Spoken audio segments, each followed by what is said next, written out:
This is the Tarot, Tea Leaf and Oracle forecast for Sagittarius for the month of February 2020. If you'd like a personal reading or that amazing, it genuinely is soulmate reading, or to order or book any of my other readings, please go to my website. You'll see the link is in the description box below. Right, so what I did for you for February, seeing as it's Valentine's month, and a lot of you will be celebrating Valentine's Day, I did a big relationship spread. You'll see that's after the Lenormand cards. The Lenormand cards are your fated elements, and I finished up with a tarot reading for you. Let's look at the Lenormand cards first. Okay, so you've got the calla lilies, the fox, the casket, the ring, the book, and the key and bird cage. Okay, so there's a definite story coming through here. Quite loud and clearly too for you guys. So the calla lilies is about hope. Sometimes it's also about the ending of something. Calla lilies are sometimes at funerals, but they represent an end, the finishing up of something. It's interesting because you also get the casket in here, and you get a repetition of one or two of these elements in your reading. So the fox looks back at the calla lilies. Foxes are naturally suspicious, naturally sly. That's how they survive. And after him comes the casket. So what I'm seeing here is, and the story is quite clearly coming through, there's a situation which you now are hoping has come to an end, is drawing to a close, is finished, is moving out of your life. But you're a bit suspicious about this. You're even wondering if you need to do something to push it along a little bit, or to test, has it really come to its end? But it has come to its end. It genuinely has. The casket after the fox is this is finished. Something is moving out of your life now. This is coming through in a lot of the readings now because of all these eclipses this year. And we had the one in January, or having one in January, depending when you're listening to this reading.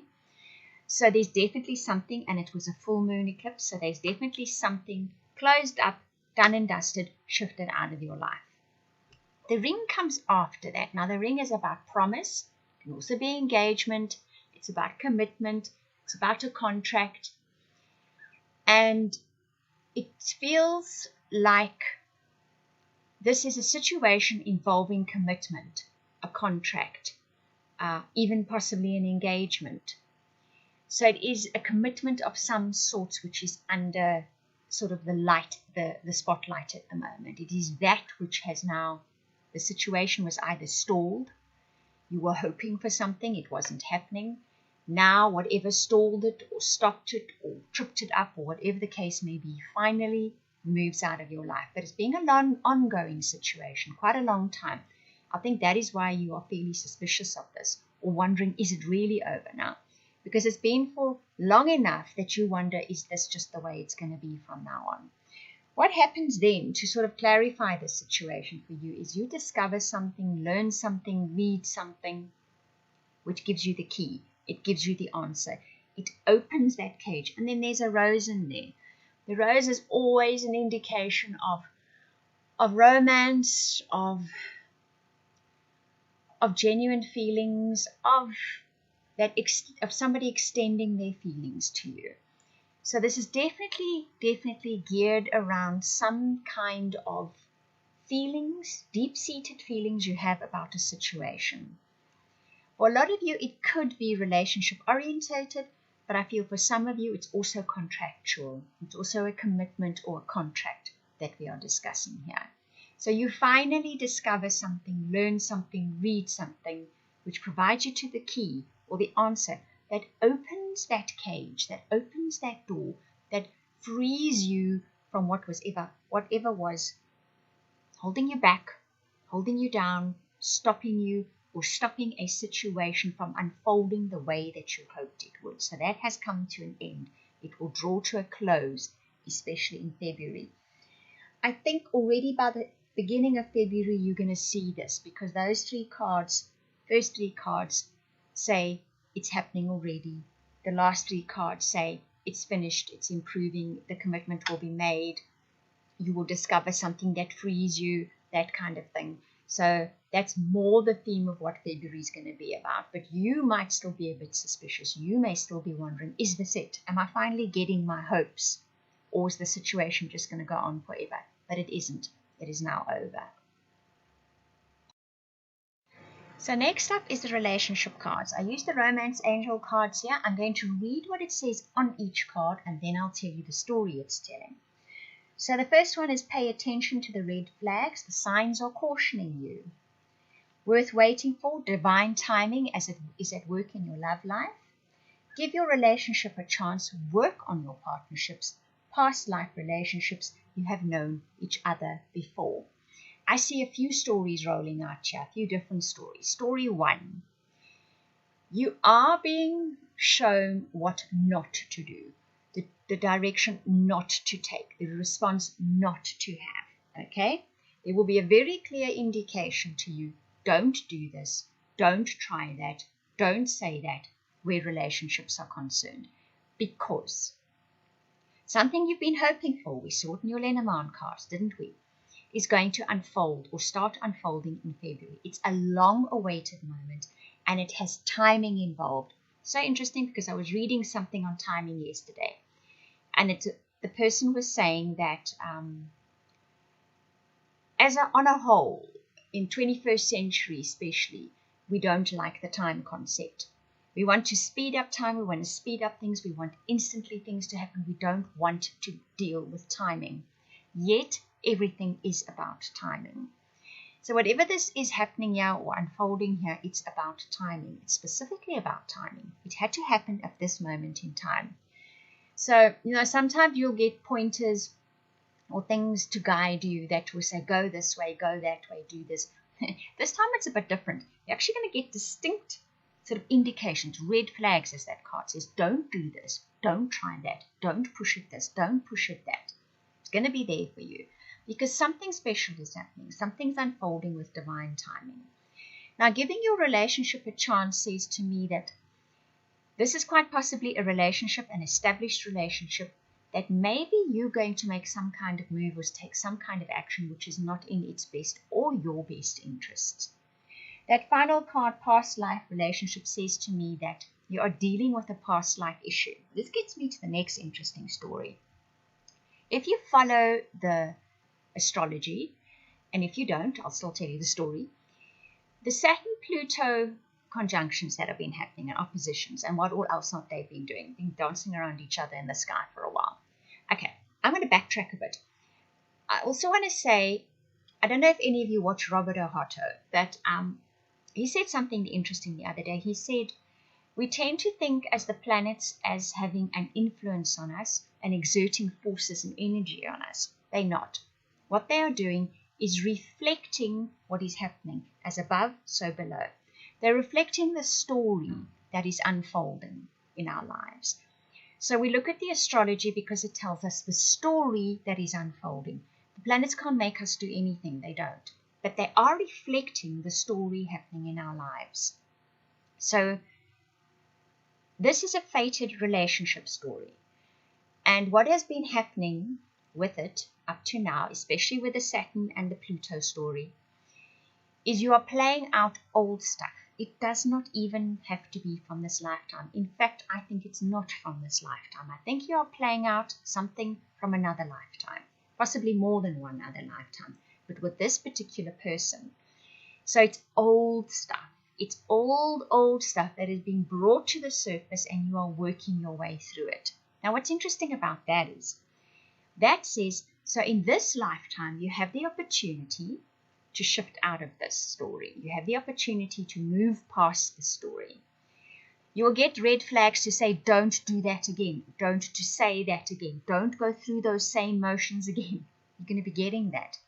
This applies whether you're in an established relationship or not. If you're looking for relationships, you're going to get those red flags as well. Don't go for that same person again. Don't go through that same initial phase that you go through in relationships again. Try something different, because divine timing says you have the potential for something brand new to move through in the relationship realm.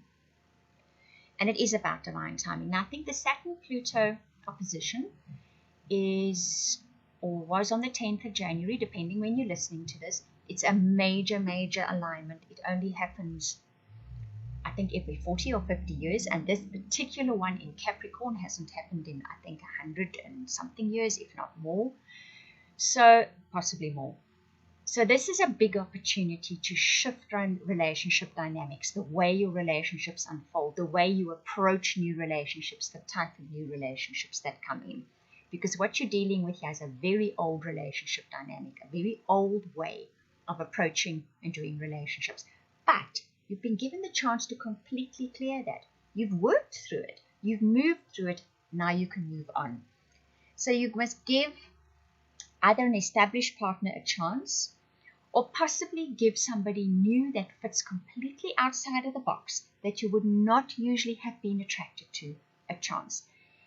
They may also be someone you have had in a past lifetime, have had dealings with in a past lifetime. This time, you can do things differently. Romeo and Juliet immediately comes to mind when I say that. So I'm going to tell you that's your story. You could be in the Romeo and Juliet story. Look, it can play out in 100 different ways. The theme of the story remains the same.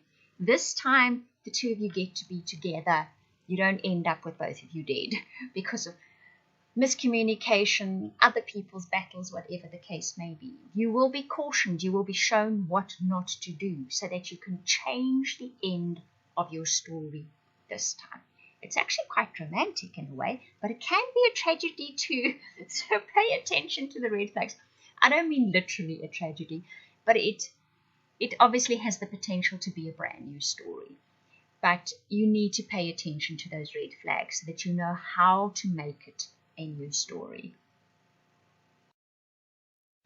And finally, your tarot cards.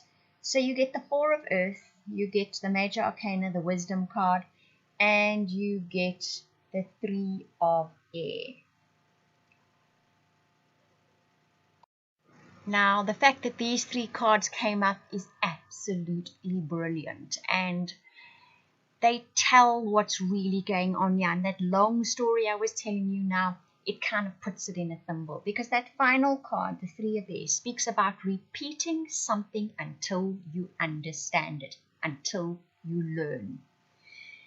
The first two cards, the first card, that Four of Earth, speaks about hard work. Look how he's holding up an entire brick archway, stone archway.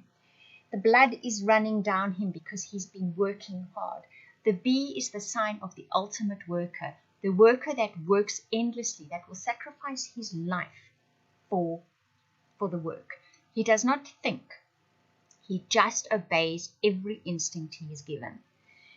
Now, that is kind of what you've been doing up to this point. You have been that bee. You have just been following instinctually. You have just been doing the blood, the sweat, and the tears. You've been doing it. However, you've been repeating the same story because there was something to be learned. Maybe more than one thing to learn. Most likely more than one thing to be learned. Ultimately, February, the wisdom moves through as the wisdom card through. The light is shone. We can say thank you to the eclipse for that. On something, it illuminates something for you. You see something with an entirely new perspective, or you see it for the first time. You genuinely see it for the first time. It could have been in front of you all the time. You could have been right in the middle of it, but you were so immersed in, shall we call it survival mode, because that's mostly what most of us are doing. Even if life is not just purely survival, that's what it feels like a lot of the time. Now, the light gets shone on something. Something is illuminated. Something comes to light for you. You see it for the first time, and you learn the lesson. You have repeated this many, many times. The people may have changed. The scenery may have changed. The theme of the story was exactly the same. Finally, February, you move through it. I want to say thank you once again to that eclipse and that Saturn-Pluto opposition. Because this is saying to a person, this is the lesson to be learned. This is the lesson you are learning. You are finally learning it. I think it's a 400-500-year-old lesson. You have done this in every lifetime. Now you can move forward. It is an historic moment for you. From this moment, you move up onto the next evolutionary level, the next story, the next lesson you will be learning and growing from. It's something new. Sometimes we think, well, can't we have a break between the two? But I think something new story unfolding will feel like a break for you, okay? It's going to be new for you. And in February, you get that clarity, that understanding, the learning of what it is to move on to the next level, into the next story, to the next phase of your evolution, your growth, your life stories. Big one for you, Sagittarius. Big one for you. This is a big lesson that you will have moved through. You will be getting your stripes by the end of February. I was going to say March, so that's interesting. So by the end of March, you get your stripes, but in February, you gain that clarity. You will see what it's all about and where to next so that you don't repeat it all over again. I hope that you